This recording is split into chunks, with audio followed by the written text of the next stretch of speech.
the expensive Callaway Rogue ST driver versus the cheaper 2018 version.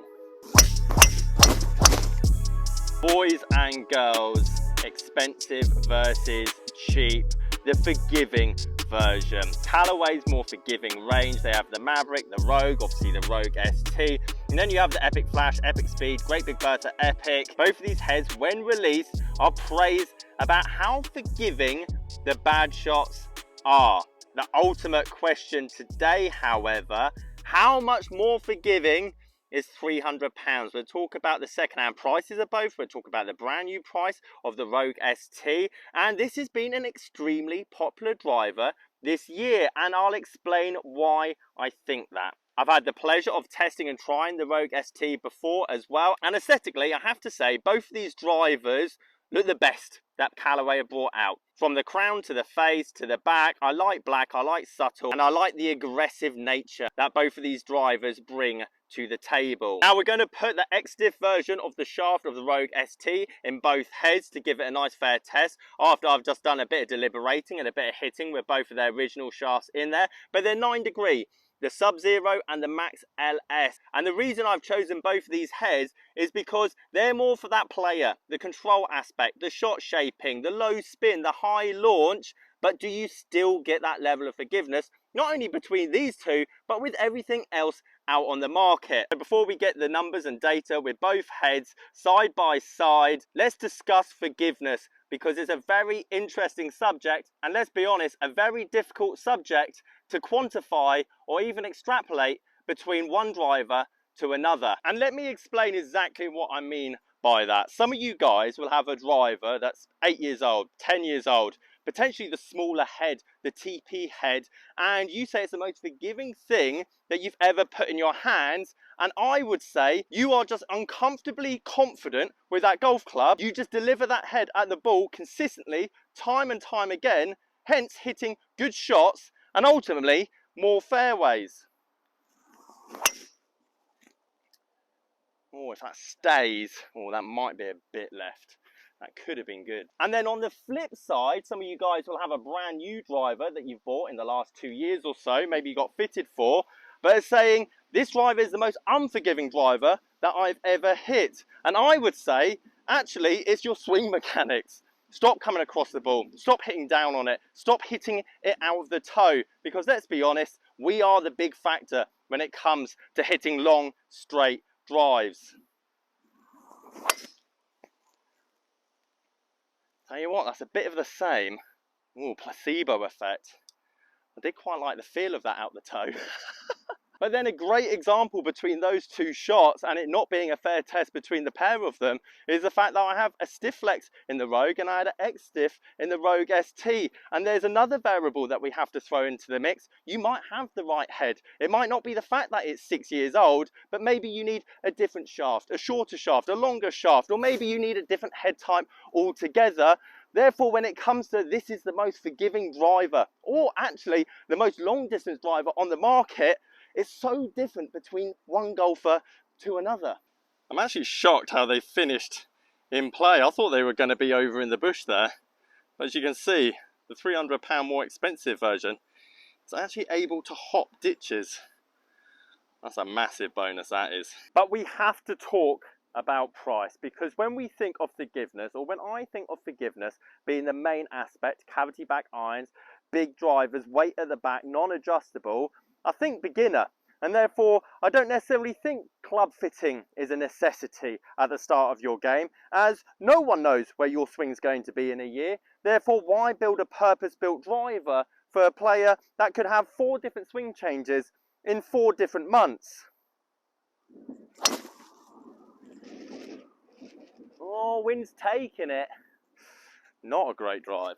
And therefore the price element becomes a big factor, especially when you're starting this game, because you don't know if you're really invested. If you've been playing the game 5, 6, 7, 8 years, you know that you're going to get your money's worth because you're going to play another 5, 6, 7, 8 years.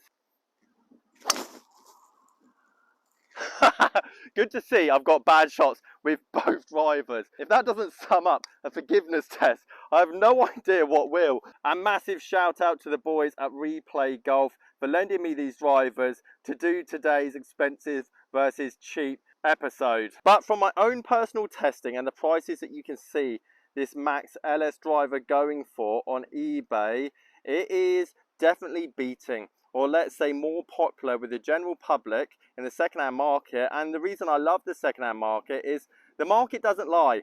People are buying this and putting it in the bag, and those people that like to buy year-old models as second-hand drivers so they can basically save themselves 100, 150 pounds, the demand is still there. Word of mouth is spreading, and every professional that I've met that does quite a few club fits with different brands is saying this is the go-to. This is the one that they are selling more than most. And I think that's down to aesthetics, sound, and you could put this into two categories depending what type of person you are.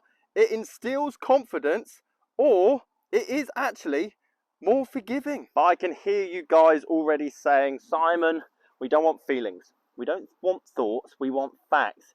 And again, when it comes to the forgiveness category, put everything aside, because let's be honest, ball speed, club head speed is very much plateaued for a very long time. So forgiveness, confidence, aesthetics is pretty much all we can improve on.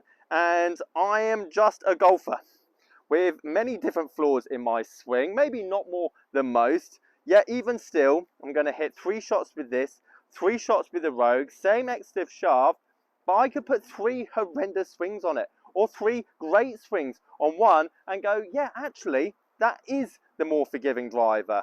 And even if I stood here with 50 balls and did the same test, there is an element of uncertainty, an element of anomalies, and that is me as a golfer.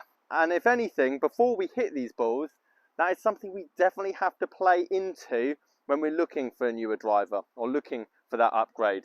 Is it really your equipment, or is it actually you, the golfer, that's hitting it? That being said, I've absolutely nuked that. It's somewhat out the toe. It does feel good. I hate that word, feel. It's the reason I stopped reviewing brand new drivers against brand new drivers, because that's the only thing I ever said. It feels great, it sounds great, it looks great. Every driver that's come out over the last 5 years sounds great, feels great. Maybe not the Ping G425. That'd be interesting if they change that this year.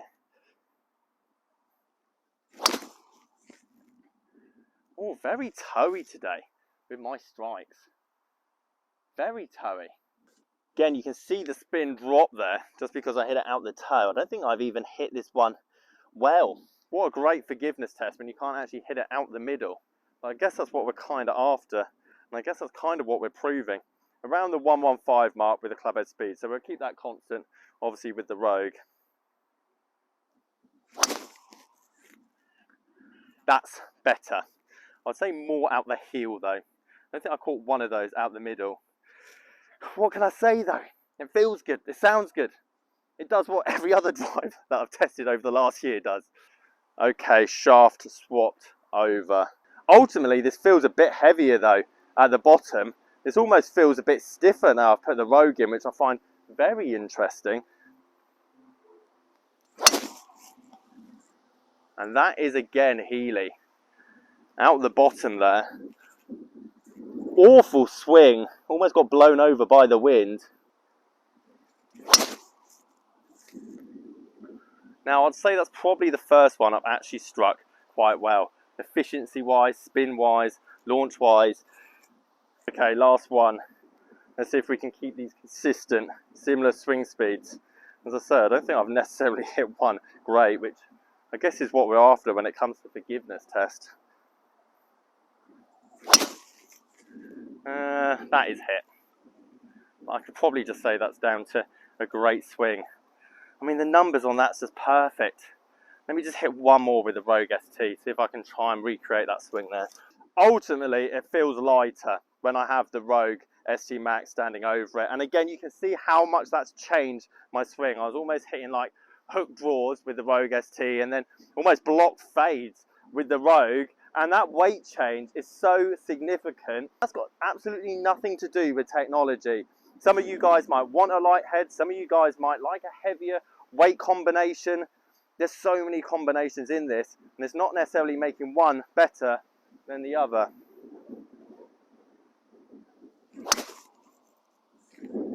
Very similar shot there. You can see how far off the right to left that is. Again, ball speed's good, launch is good, but the spin was just that much more with the Rogue ST that it just didn't go as far. Again, I'm not saying this is a bad driver. I actually love the look of it. And to be honest, when it comes to forgiving drivers, even the low spin ones, you probably want the feeling of light, that you can swing it faster. Ultimately though, £300 hasn't made a great bit of difference between the two of them, has it? Now, if you like this expensive versus cheap comparison, you'll probably like the TaylorMade Stealth versus the very good looking TaylorMade M6, which had a similar price difference. And you'll have to watch this video up here if you want to see if there was any performance difference. See you later.